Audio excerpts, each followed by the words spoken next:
me be honest with you for a minute. The money advice you have heard your whole life, the advice on the television, the advice in the Sunday paper, the advice your brother-in-law gives you at the cookout, all of it comes from the same room. I call it the front room. It is the room where polite people say polite things about money. Save 10%. Diversify. Pay yourself first. Buy the index fund. It is decent advice. It is not wrong, exactly. It is just not where the money is made. Because there is another room. There always has been. I spent decades in it, in a small Midwestern town, of all places, selling ordinary goods and the dull, unremarkable things nobody ever thinks about. And I sat in that back room with men who owned things, real things, buildings and companies and land, and I learned that they lived by a different set of rules entirely. Rules they will smile and nod past at a dinner party, rules they would never say into a microphone. I am 73 years old now. I have no more deals to protect and no more reputation to manage. So I am going to do something the men in that back room would consider very bad manners. I am going to tell you what they actually say when the front room people have gone home. There are 3 of these rules. Only 3. I could dress it up and give you 10, but I would be padding and you would forget 8 of them by morning. 3 is the truth. 3 is what I have. Now, a warning, the kind my old foreman used to give me before he handed me something that could take a finger. What you are about to hear will sound wrong. It will contradict the front room advice you have trusted your whole life. Some of it will sound a little cold. Good. The discomfort you feel is just the sound of an old idea being pried loose. Let us go into the back room. Before I give you the first rule, I want to give you a picture to hold on to, because I am going to come back to it 3 times, once for each rule. Think of an iceberg. What you see of an iceberg, the white peak glittering above the water, is about 1/10 of it. The other 9/10 sits below the waterline, in the cold and the dark, where nobody can see it. And here is the thing every sailor knows and every passenger forgets. The part above the water never sank a ship. It is always the part below the waterline that does the damage, and the part below the waterline that holds the whole thing up. The front room people live entirely above the waterline. The car in the driveway, the number on the paycheck, the vacation photographs, the watch. They spend their whole lives decorating the 1/10 of themselves that shows. The backroom people live below the waterline. Their wealth is in the 9/10. Nobody sees the things they own quietly, the moves they make silently, the discipline they keep when no one is watching. While the front room is busy being seen, the back room is busy being unseen. While the front room polishes the peak, the back room builds the part underwater. While the front room asks, "How do I look?" the back room asks, "What do I actually hold?" Hold that iceberg in your mind. Every one of these 3 rules is just another way of learning to live below your own waterline. Here is the first. Rule 1, spend where no one can see, save where everyone can. The front room rule on spending is simple, and you have heard it 1,000 times. Live below your means. Be frugal.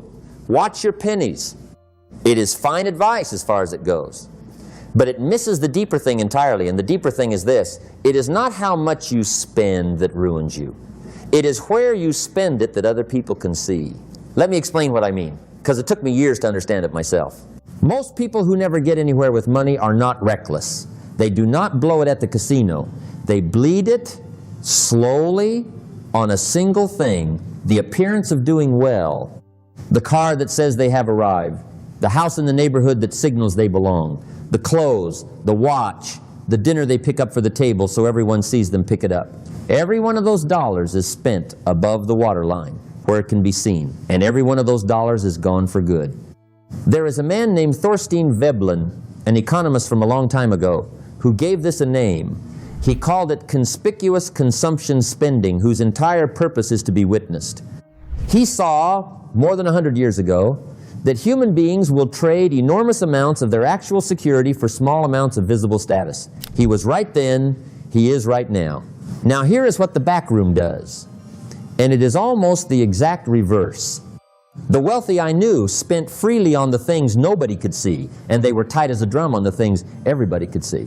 They would buy the best mattress made, because they slept on it every night. No guest would ever know. They would buy the quiet excellent tools, the good insurance, the careful education for a child, all of it below the waterline. And then they would drive a 6-year-old Buick and wear a watch their father left them, because the car and the watch are above the waterline, and the back room does not spend money up there. I knew a man in Cleveland, I will call him Sal, because that was close enough, who owned more apartment buildings than anyone in the county. He ate lunch at the same diner every day and drove a station wagon with 200,000 miles on it. A younger fellow once asked him, a little rudely, why a rich man drove such a sorry car. Sal smiled and said, "Son, I already know I'm rich. I don't need the car to tell me." That is the whole rule in one sentence from a man eating a patty melt. Here is the mechanism underneath it. Every dollar you spend above the waterline does two kinds of damage. It leaves your pocket, yes, that is the obvious harm, but it does a second, quieter harm that is far worse. It raises the floor of what you must spend forever after. Buy the expensive car, and now the expensive car is your normal, and the next one must match it, and the insurance matches it, and the garage matches it, and you have signed yourself up for a lifetime of feeding a thing that only ever fed your reflection. The front room dollar does not just leave, it commits you to leaving more. So here is something you can do this very week. Take your last month of spending and draw a line down the middle of the page. On one side, write every dollar you spent on something only you would ever know about. On the other side, write every dollar you spent on something whose main job was to be seen by somebody else. Then look at the size of the two columns. Most people have never looked at this honestly. When they do, they are quietly horrified at how much of their money went above the waterline to impress people who, if they are truthful, were never really paying attention anyway. Spend below the waterline, starve the part that shows. That is the first rule. The second one is harder because it asks you to be quiet at the exact moment everything in you wants to talk. Rule 2, tell no one your number, your next move, or your good luck. The front room rule is to share. Celebrate your wins. Tell your friends about the raise. Announce the new venture so everyone can cheer you on. It feels generous. It feels honest. It feels like the warm and human thing to do. It is, in my experience, one of the most expensive habits a person can have. Because the moment you tell people your number, how much you make, how much you have, how well the deal went, you have changed permanently how every one of them deals with you. You think you have shared good news. What you have actually done is hand out a price list with your name on it. Let me tell you what happens. Because I watched it happen to better men than me.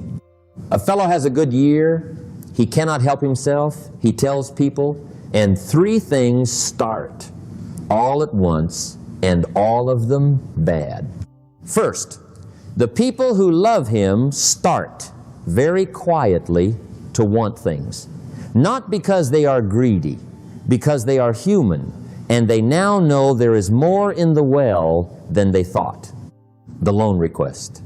The great opportunity that just needs a little backing. The expectation that he will pick up the check now because he can.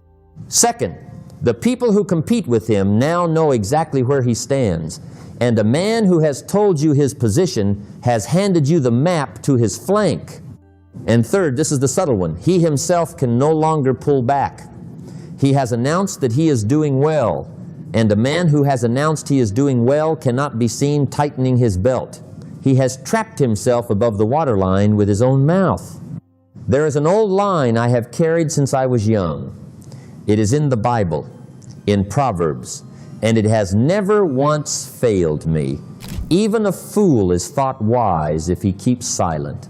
The wealthy did not invent silence. They just rediscovered every generation that it is free and that it works. I will give you the harder version of this, the one the back room understands and the front room never will. You must keep 3 things silent, and you must keep them silent even from people you love. You keep your number silent, what you have, what you make. You keep your next move silent, the deal, the plan, the thing you are about to do. And you keep your good luck silent, the windfall, the win, the year that went better than you ever told a soul. I built my whole business on the second one especially. When I went to buy a competitor, and I bought several, over the years, I told no one until the ink was dry. Not because I was ashamed, because the moment a seller knows you want the thing, the price of the thing goes up. The moment a competitor knows you are expanding, he expands first. Silence was not me being cold. Silence was me buying $1 of value for 90 cents simply by keeping my mouth shut until the right moment. Now, I want to be careful here, because this can curdle into something ugly if you let it. I am not telling you to be paranoid. I am not telling you that everyone is your enemy. I am telling you something quieter and truer, that information about your money, once it leaves your mouth, never comes back, and it always ends up working for somebody who is not you. There's a phrase the economists use, information asymmetry, and all it means is this: in any deal, the one who knows more wins. Every time you talk, you give your knowing away for free. Here is your exercise, and you can do it tonight. Sit down and write a list of every person who knows your real financial number, what you actually make, what you actually have. Then, beside each name, ask one question. What did telling them ever get me? Be honest. In nearly every case, the answer will be nothing at all. You told them for the warmth of telling, and the warmth lasted an evening, while the information will work against you for years. Below the waterline, my friend, keep the 9/10 in the dark where it belongs. That is the second rule. The third is the one I am least proud to admit, took me the longest to learn, and the one that matters most of all. Rule 3, buy time, not things, and buy it quietly. The front room measures wealth in things. The bigger house, the second house, the boat, the closet full of things. The whole front room game is a contest of who has accumulated the most visible stuff, and the prize for winning is that you get to keep playing forever against people who do not care about you. The back room measures wealth in something else entirely. It measures wealth in time you control. Let me say that as plainly as I can, because it is the most important thing I will tell you. A rich man is not a man with a lot of things.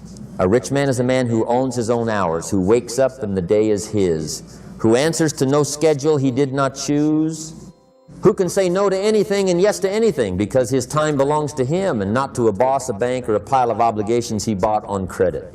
And here is the trap the front room never sees, the one that catches almost everybody. Everything you buy above the waterline does not just cost money. It costs time. It costs the time to earn the money to buy it, and then it costs the time to maintain it, insure it, store it, clean it, worry about it, and eventually replace it. The big house is not just expensive to buy, it is a job. The boat is not a possession, it is a second mortgage that also needs its bottom scraped. Every shiny thing you carry above the waterline is quietly reaching down and taking hours out of the 9/10 of your life that was supposed to be yours. So the wealthy do the opposite. They spend money to buy time back. They will pay to have the tedious work done so their hours are free for the work that matters. They will own the boring, quiet asset, the building that pays rent while they sleep, the business that runs without them in the room, because that asset does not take their time, it gives them time. The front room buys things that eat hours, the back room buys things that produce hours.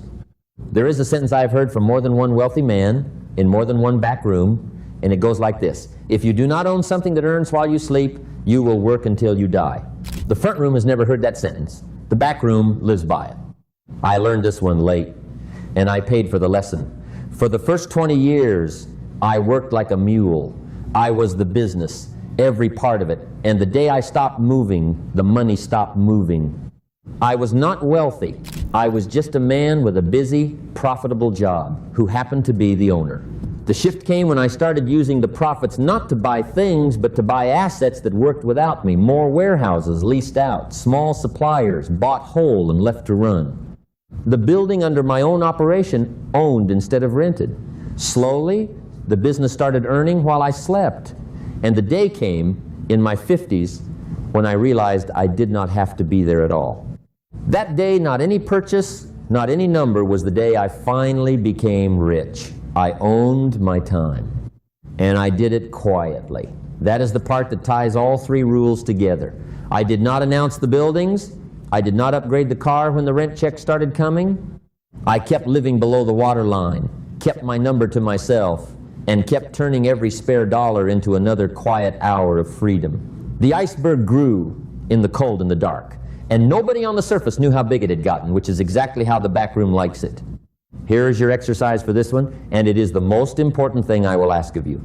Take the next significant sum of money you come into, a bonus, a tax refund, a windfall, anything. Before you spend $1 of it, ask one question. Will this buy me a thing, or will it buy me time? A thing sits above the waterline and slowly eats your hours. Time in the form of an asset that earns without you sits below the waterline and slowly gives them back.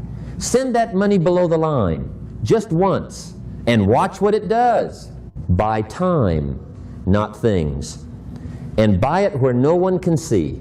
Let me bring the three back the way I would lay 3 good products on the counter for a customer to see all at once. Spin below the waterline. Starve the part that shows. Tell no one your number, your next move, or your good luck. Buy time, not things, and buy it quietly. Look at them together and you will see they are not really 3 rules. They are 1 rule, wearing 3 coats. And the 1 rule is this: live below your own waterline. Let the part of your life that shows stay small and plain and quiet, and let the part nobody sees, the part underwater in the cold and the dark, grow and grow and grow. That is the whole secret of the back room. It is not a trick. It is not a loophole. It is not something the government is hiding from you. It is simply a different relationship with being seen. The front room lives to be seen and dies poor doing it. The back room is content to be unseen and grows an iceberg while the world looks at the wrong 10th. Now, I am going to tell you the truth, the way an old man with nothing left to sell can afford to. Out of every 100 people who hear these 3 rules, 99 will nod and feel something true settle in their chest for a moment, and then go right back to decorating the peak. They will agree with every word I have said and change nothing, because changing means being unseen for a long time, and most people would rather be admired today than wealthy in 20 years. That is not an insult. It is just what I watched for decades from the back room. 1 in 100 will be different, and I cannot tell you which one you are. Neither can you. Yet, because the answer is not how you feel right now, with the idea still warm. The answer is what you do tomorrow and the day after, when no one is clapping for you for doing the quiet thing. So here is what I will ask of you. Not agreement. Agreement is cheap. I will ask for 1 act. Take a piece of paper. Pick the 1 rule of the 3 that landed hardest, the one that made you a little uncomfortable, because the uncomfortable one is the one pointing at the thing you most need to change. Write it down. Write today's date beside it. And underneath, write 1 sentence, the single quiet thing you will do this week to start living below your own waterline. Then put that paper somewhere only you will find it. Not online, not where anyone can see. Below your own waterline, where it belongs. I am an old man, and I will not be around to see whether you did it, but you will. And that was always the only audience that mattered. The back room is open. Go build a part nobody can see.